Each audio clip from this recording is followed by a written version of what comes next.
¿Qué tal amigos de Lo Católico y Más, donde la realidad supera la imaginación? Bienvenidos a un episodio más. Vamos a continuar, Monseñor, con su experiencia de estos 50 años que da gracias a Dios, que está festejando, que ya viene el novenario y el posnovenario y están todas estas fiestas. Nos compartiste la primera vez, te mandan a estudiar en Roma. Te ordenas diácono. Me ordenaron diácono y ya como diácono me enviaron a Roma y para estudios de Derecho Canónico. Y fue cuando empecé los estudios. Al año siguiente me ordenaron sacerdote en la Catedral Metropolitana de México. Entonces era el señor cardenal Miguel Derio Miranda, el arzobispo primado. Pero decías que había cierto aprecio de parte de... Bueno, son experiencias. Del arzobispo. A ver, cuéntanos cómo te buscaba, qué te decía. No, bueno, qué barbaridad. Estás tocando cuerdas sensibles. Yo no sé si dije que había estudiado en el colegio del Tepeyac, que estaba a cargo de los padres benedictinos. Como padres y monjes benedictinos, muy en comunión con la iglesia. En ese momento, cuando yo entré al colegio, fue en el año 55, a tercero de primaria, y murió su santidad el Papa Pío XII en el 58. Por tanto, me tocó había muchos eventos en el colegio y nos premiaban de distinto modo. Entonces resulta que se organizaba, por ejemplo, la recolección de periódicos. ¿Para qué? Porque había una cuestión educativa en primaria, colegio, digamos, que jubilan de paga, y en la tarde había para niños o personas de escasos recursos. Y además se necesitaba construir varias áreas del colegio, y entonces organizaban 1000 cosas, entre otras, quién llevaba más periódicos para después venderlos. Okay. Y resulta que mi salón obtuvo el primer lugar entre los de tercero de primaria de haber llevado periódicos, y nos dieron como premio ir al Deportivo Bahía, que estaba a las afueras de la Ciudad de México, rumbo en Iztapalapa, rumbo hacia Puebla. Ese día que nos citaron para irnos, que anuncia que murió el Papa Pío XII. ¡Qué barbaridad! Entonces, pues ya no podían, había que estar en funerales. no sabía. Por una parte, pues sí, el Papa Pío XII había sido Papa toda la vida. Mis padres, pues desde que se casaron, el único Papa que habían conocido era Pío XII. El pontificado, perdón que te interrumpa en esa experiencia, pero es que necesito recordar, ¿el pontificado de Pío XII fue igual de largo que el de Juan Pablo II? Podemos decir, si me permites un poquito distraerme, que viene el siglo con los papas que muere el gran León XIII en 1903. Le sucede San Pío X de 1903, que muere en los albores del primer gran conflicto mundial en el 14. Después de San Pío X viene Benedicto XV, que para nosotros es muy importante porque él promulga el primer código para la Iglesia latina. Okay. Y después viene Pío XI, Pío XII en los albores del segundo conflicto en el 39, y Pío XII es del 39 al 58. Por tanto, ya tenía 3 años en el colegio, en primaria. Y en el 56 muere el arzobispo de México, Luis María Martínez, el siervo de Dios. Y entonces los padres, muy unidos a la jerarquía eclesiástica, invitaron al señor Miguel Darío Miranda, recién nombrado arzobispo primado de México. Y el señor arzobispo primado, don Miguel Darío Miranda, nos visitó en el colegio Y sí, recuerdo que fue, entre otras cosas, porque hizo muchas actividades, pero nos visitó en salón por salón y nos regaló una imagen de Nuestra Señora de Guadalupe con una composición suya. Oh Madre mía, Virgen pura, yo te ofrezco en este día, háblame mi corazón. No sé. El caso es que la cantábamos. Y entonces ahí fue la primera vez que tuve contacto con el señor Miranda. Él, pues ni se acuerda. Bueno, pues sí, ni se acuerda. No sabía qué, digo, a lo mejor. Era un chiquillo de primaria que tenía 10 años, 12 años, 10 años. Sí, y después claro. entré al seminario. Y fui el seminario menor se encontraba en Temascalcingo, en el Estado de México, cerca de Acambay y Atlacomulco y esas zonas.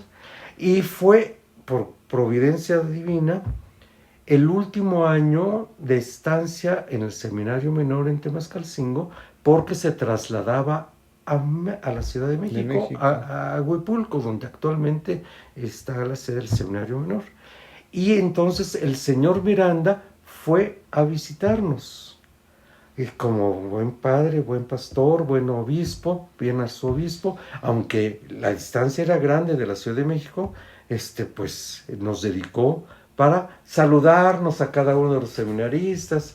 Y tiempo después se concluyó el curso, fue el señor Orozco, que era su obispo auxiliar, uno de sus obispos auxiliares, para concluir esa actividad.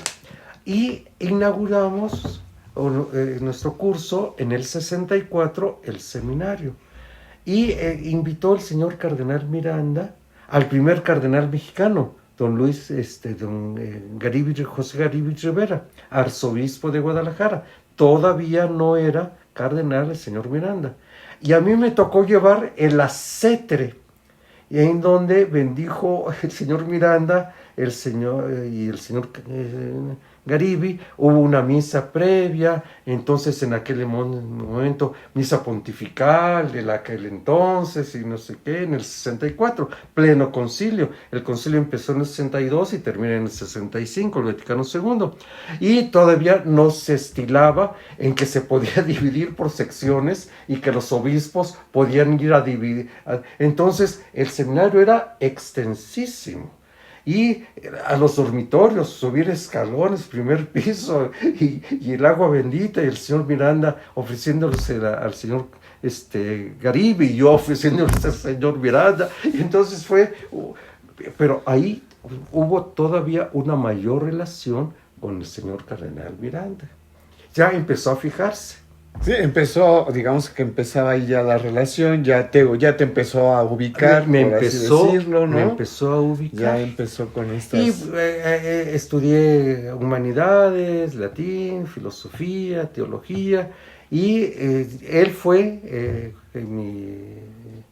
él hizo muchas obras, entre otras, pensando, yo recuerdo que él nos decía, a mí, por lo menos a mí me lo dijo muchas veces, que se admiraba el Papa Pío XI de cómo había sucedido su formación y porque él había vivido el conflicto en México, sobre todo en la cuestión de los años críticos del 26 al 28.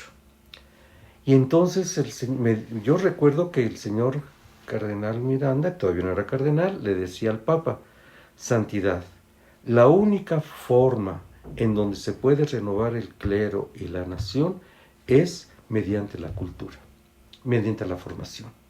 Por tanto, se necesita preparar a los sacerdotes en todos los ámbitos. Y entonces, en la medida que era posible, yo envié a América del Sur, porque entonces estaba para la catequesis. Envié a Roma para la formación académica, sacerdotal, teológica, teología dogmática y sobre todo derecho canónico y educación. O sea, traté de cubrir todas las áreas. Entonces, cuando él me envió a Roma, fue en el 73, él mismo, junto con mis compañeros, nos ordenaron diáconos. Y una vez que nos ordenaron diáconos, el señor rector me mandó llamar, o mejor dicho, hicimos ejercicios espirituales y en el retiro, me dice, pues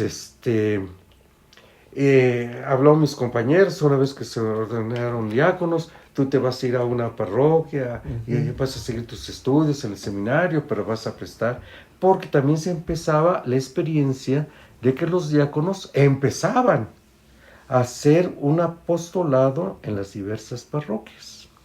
Entonces a uno de mis compañeros, pues, vas a seguir en el seminario, todos siguieron el seminario, pero al último me dijeron, y su compañero, Guillermo, el señor cardenal ha pensado enviarlo a Roma. Él tiene que hablar con su eminencia, ya era cardenal, para ver el destino que él iba a tener. Pues muy bien. Pero terminando esa plática, le digo al rector, señor, yo no quiero ir a Roma. Pero por X o Z dice, eso no me lo tienes que decir a mí, eso te lo tienes que decir al señor arzobispo. Eso es decisión de él. Y entonces hicieron una cita y fueron 3 candidatos, o fuimos 3 candidatos para ir a Roma el próximo curso en el 73, para empezar en septiembre, o en agosto o septiembre del 73. En octubre, empezaban los cursos en octubre, y empiezan en octubre. Entonces fue muy interesante, porque el señor cardenal nos recibió a los 3, conjunto. Solía por separado recibir, dar las instrucciones y las orientaciones. Entonces nos recibió en esta ocasión a los 3 juntos. Empezó con el más joven, el padre Héctor Guerrero, y le dijo, tú ya estás terminando filosofía, todavía te faltan años de formación, yo quiero que empieces la teología, que te impregnes en el aspecto teológico, la iglesia y no sé qué, no sé cuánto. Muy bien. El segundo candidato, Fernando Manríquez, le dice, tú ya estás estudiando teología, ya lo has empezado, yo sé que tú eres un artista, que te encanta además del arte, también la música. Yo también he sido compositor, yo también la música, y estábamos con el maestro Refiche, y no sé qué, y no sé cuánto, y nos habló de la capilla de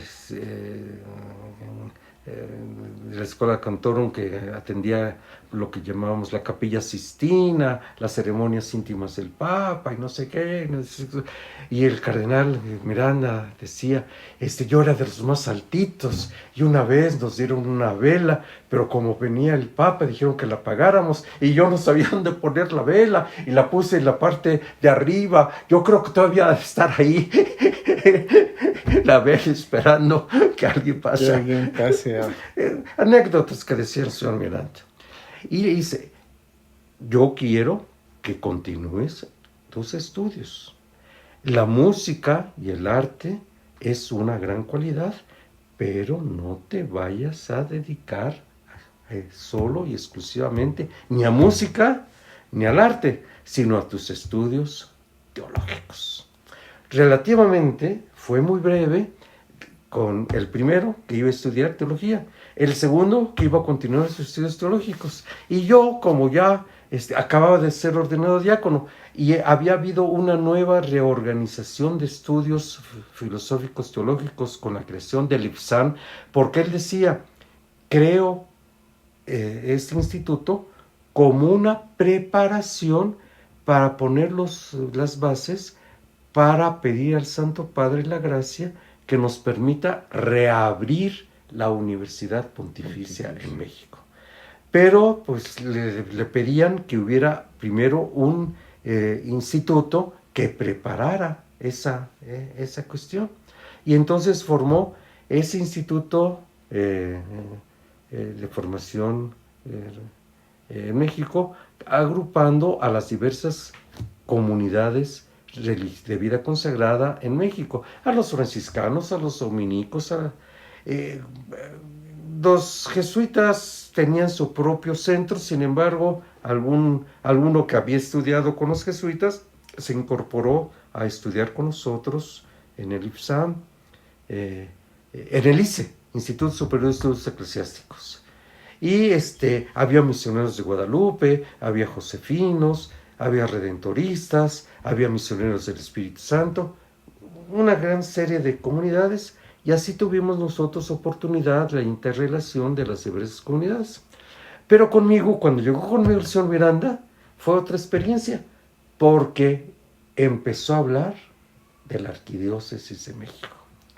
Yo en el concilio estuve en la comisión de organización de las diócesis y de las circunscripciones eclesiásticas, y la iglesia, y empezó a hablar de no sé qué, no sé cuánto, y traté de aplicarlo en la medida que sea posible aquí en la Ciudad de México, que es gran extensión, como ustedes saben, abarca prácticamente todo el Estado de México. La primera gran división fue en 1950 con la diócesis de Toluca, pero abarcaba prácticamente Tulancingo, Tula, abarcaba Texcoco, abarcaba hasta el estado de Morelos, gran parte. Entonces empecé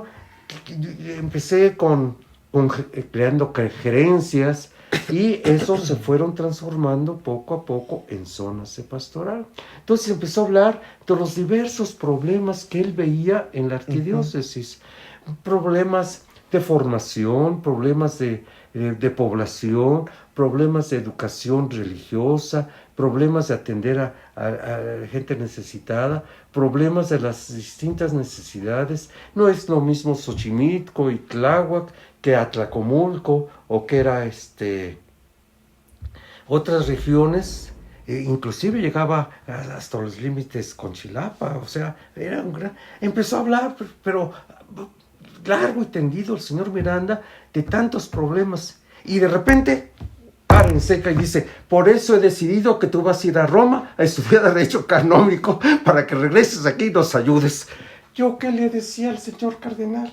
Era mi arzobispo, y después de toda esa problemática que me había dicho, yo iba a decir: pues señor, usted bien sabe que me inclino por la liturgia, y a mí me gustaría estudiar liturgia, o me gustaría estudiar Sagradas Escrituras, o me gustaría otra. No me dio opción, ni siquiera ya lo pensé en ese momento, sino que el señor Miranda dijo que quiero que vayas a estudiar a Roma Derecho Canónico. ¿Qué hacía? Sí, señor, pues cómo no, con todo gusto. Y me decían, ya después me decían los compañeros y los padres: no, que no ibas a ir a Roma. No, pues que sí, le ibas a decir al arzobispo que no querías ir.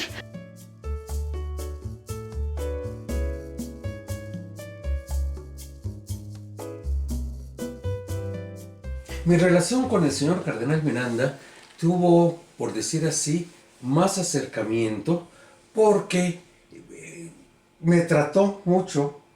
Primero, para la ordenación, el diaconado no pudo dárnoslo porque fue el 29 de junio, y ordinariamente en la delegación apostólica, que después fue elevada a nunciatura, se celebraba el Día del Papa, o se sigue celebrando. Entonces el 29 de junio iba los obispos o arzobispos invitados, pero particularmente asistía el arzobispo de México con los obispos circunvecinos o auxiliares, y el cuerpo diplomático, todo el cuerpo diplomático ante la Santa Sede.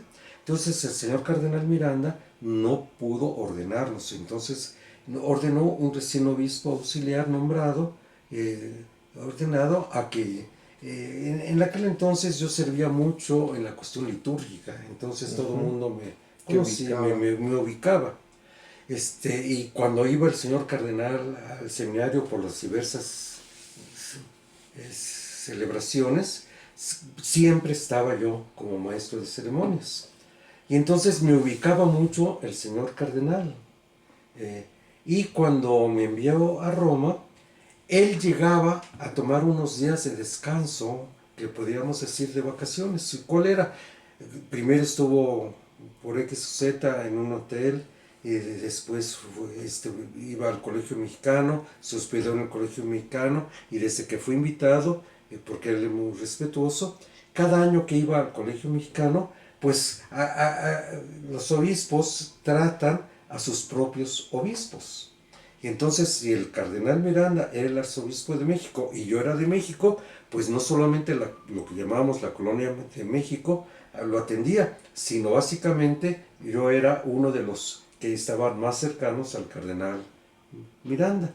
Entonces el cardenal Miranda, cada vez que iba a Roma, pues tenía mucha deferencia conmigo. Salíamos cuando él estaba, me invitaba a comer, entonces a veces iba, a veces el prefecto fue en un tiempo el señor que después se fue obispo auxiliar, Francisco María Aguilera, salíamos. Y un día me llevó a Campo di Fiori a comer. Y había un mesero, dice, aquí, en tiempo del concilio, para la fiesta de los santos arcángeles de Miguel, con los obispos fulano, sutano y mangano, aquí departimos el convivio. Y aquí estoy recordando y agradezco tu la invitación, que hayas aceptado la invitación a que te invitara. Yo como, si eres el que sabía todo ese que somos en tiempos del concilio y aquí y no sé qué, no sé cuánto. Y bueno, entonces yo tuve mucha relación íntima, familiar, cercana con el señor Miranda. Pero como suele suceder en algunas ocasiones, se le olvidó mi nombre. Y entonces, ¿cómo me llamaba? ¿Cómo me llamaba? Él quería que se acercara. Y entonces empezó a decir, búsquenme al Carocoso. Pues en lugar de decirme cosa, coso, el querido. Y entonces así él me conocía como el Carocoso. Y así, en ese tiempo, cuando yo estuve en Roma, recibió a mi mamá, a mi hermano, a mi papá y todo eso, y pues los trató. Yo, tiempo después me enteré de eso, yo no sabía. Entonces por eso fue una relación muy directa con el señor cardenal Miranda, que podemos decir fue el tiempo de mi formación, desde que yo hice la primaria hasta el sacerdocio o mis primeros años de estudios superiores en la Universidad Pontificia Gregoriana. Y entonces viene el cambio con el señor Corripio, que yo también agradezco mucho la deferencia del señor Corripio. Me dejó terminar los estudios, me hizo su vicario judicial, colaboré con él mucho tiempo y él me volvió a enviar a Roma para terminar estudios de especialización y no sé qué, no sé cuánto. Y ya cuando regreso, viene su renuncia y viene el nombramiento del señor cardenal, todavía no era cardenal, Norberto Rivera, a quien él me favoreció un año después de haber tomado posesión como su vicario general. Entonces prácticamente cuando yo regresé de Roma, estaba ya el señor cardenal Corripio y me dijo varias cosas, directas e indirectas. La primera directa, quiero que atiendas al señor cardenal Miranda en todas sus necesidades. Por tanto, si hay que salir a algún lugar, tú lo vas a acompañar. Y de hecho, es otra historia que tal vez algún día... Pero se abrió la facultad de teología en la Universidad Pontificia. Y entonces, yo vivía con el señor obispo auxiliar recién nombrado, Ricardo Batti, que era misionero del Espíritu Santo, lo hicieron obispo, y yo vivía con un compañero que era Guillermo Ortiz Mondragón, que después lo hicieron obispo de Cuautitlán. Y entonces, como en aquel entonces había una fobia contra el derecho canónico. Nadie estudiaba derecho canónico, no tenía compañeros. De hecho, un compañero es el actual obispo Pedro Juan Pedro Juárez, que es el obispo de Tula, ¿verdad? O Tulancingo, ya me confundo un poco. Y otros que no llegaron a ser compañeros, míos. De hecho, cuando estábamos en el seminario, compañero así con discípulo, era el cardenal de Managua, Brenes, cardenal Brenes. Y también con discípulo de banquillo, Raúl Vera, el dominico también. Sí, sí, sí. Bueno, es otro cuento, otra historia. De eso tal vez hablemos en alguna otra ocasión. Y entonces necesitaban profesores con especialidad en derecho canónico para las clases. Pero había muy pocos canonistas. Los canonistas eran, digamos, anteriores del Código del 17. No tenían la formación de los esquemas del código que fue promulgado en 1983. Y yo vivía con el obispo Ricardo Batti y con Guillermo Ortiz.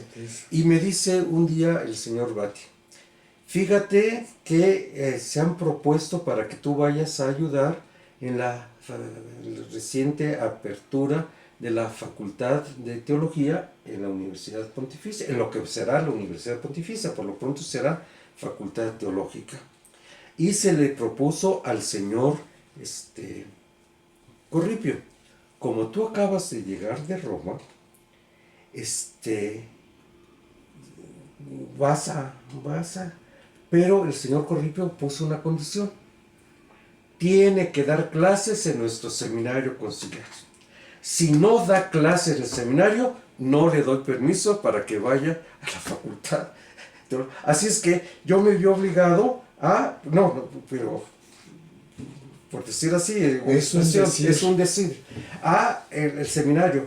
Llegando de Roma, ¿qué tienes un mes de vacaciones y de descanso y preparas? No, señor, yo llegué y a la semana me dijeron, primer nombramiento, notario en el tribunal eclesiástico, porque necesitamos personal en la curia, y el tribunal está, tenemos dos tribunales, el tribunalito y el tribunal, y necesitamos personal para el tribunal. Y así es que notario en el tribunal. Pero necesitamos que viva cerca del tribunal. Y por tanto, el seminario tiene una parroquia que es el Santo Niño de la Paz en la colonia Juárez. Es la calle de Praga, que se conoce más por el Niño de Praga, pero por la calle de Praga, pero la parroquia es Santo Niño de la Paz. Y entonces vas a vivir en la parroquia del Santo Niño de la Paz en Praga. Vas a dar clase, vas a ser notario en el tribunal y vas a dar clase en el seminario al mismo tiempo, todo. Y entonces yo tenía que trasladarme a Tlalpan para dar clases al seminario, y un par de años después se creó el Tribunal Interdiocesano de México, por X o Z, yo fui el adjunto que prácticamente se organicé, claro, no solo para el Tribunal Interdiocesano de México, y empecé entonces a dar clases. Ya les había empezado a dar en el seminario, después se aumentaron a la pontificia, y después seguí en el tribunal eclesiástico. Fallece el provisor, entonces era el vicario oficial, y nombran a un jesuita que me llevé muy con ambos, o sea, yo no tengo ninguna dificultad, ellos creo que no tuvieron tampoco ninguna dificultad. Tú no tienes una dificultad con ellos, pero ellos quién sabe si tienen dificultad contigo. El caso es que trabajé mucho con Manuel Gómez Sánchez, y una vez que falleció y que se logró hacer el Tribunal Interdiocesano, nombraron al vicario judicial al padre Juan Ortega Muín, un gran canonista, pero por X o Z, sí sé por qué. Pues situaciones de una causa matrimonial de un esquizofrénico, que cuando él venía, él vivía en la parroquia de la Sagrada Familia, y tenía que atravesar parque de Río de Janeiro, porque el tribunal estaba en Durango 90, iba, pero era un esquizofrénico, y había una causa por X o Z de nulidad que se estaba estudiando, de nulidad matrimonial, pero él había todas las evidencias de que efectivamente el matrimonio era nulo, pero él, como un esquizofrénico de hueso colorado, se oponía a la nulidad. Entonces un día, que venía el padre Wing atravesando Plaza de Río de Janeiro, sacó la pistola, se la puso en la frente y claro, eso fue un golpe terrible para el padre. De ahí empezó mal y tiempo después falleció.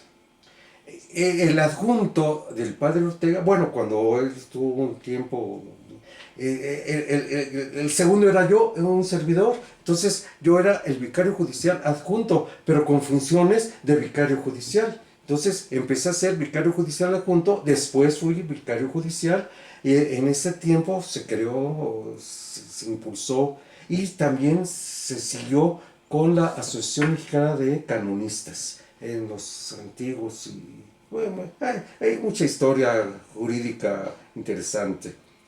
Y eso, pero... Eso fue en el tiempo de Don Corripio. Don Corripio, pero vivía el señor Miranda, y por tanto en los tiempos libres también iba con el señor Miranda. Sí, todo eso ocurre en el lapso de Don Corripio. Sí. ¿Y renuncia a Don Corripio después? ¿O tienes alguna otra? Renuncia. Es decir, se enfermó mucho el señor Corripio, pero logró establecer el segundo, o convocar y presidir y concluir el segundo sínodo arquidiocesano de México. Pero ya, en cierto modo, ya todas las boletas y las comisiones ya estaban preparadas y publicados los nombres. Pero como yo llegaba de Roma, ya no hubo tiempo de que pusieran mi nombre en las actas oficiales. Bueno, se publicaron. Pero sí estaba yo en las actas íntimas, en donde yo fui asesor del segundo sínodo diocesano también, en el campo jurídico. Eran buenos canonistas. Estaba el doctor, el padre Barjols, y había otros del Opus, y varios. Estaba Pedro Tapia, como de la Arquidiócesis de México, estaba un servidor. Entonces concluimos un buen ejercicio y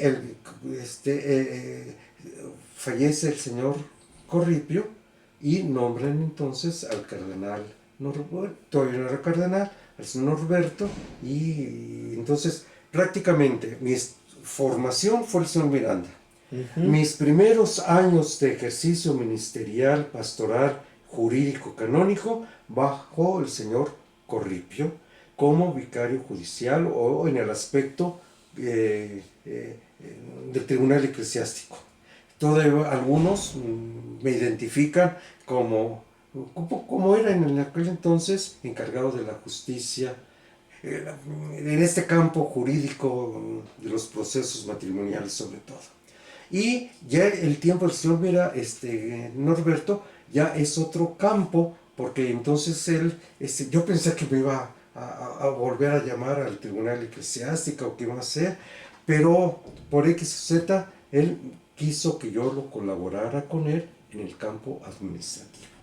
Y entonces reorganizó ya le había empezado a hacerlo el señor Corripio, en base a lo que decía el señor Miranda. Se dieron mayores estructuras a las vicarías episcopales y dio mayores autonomías, siempre con una coordinación muy específica con el señor Norberto, a los obispos, que ya nombró obispos auxiliares, con facultades muy específicas, muy claras, muy autónomas, cosa que el señor cardenal Corripio no sé si decirlo o no decirlo, si a lo mejor estoy equivocado o no estoy equivocado, pero la experiencia que fue es que no le querían conceder obispos auxiliares al señor Corripio.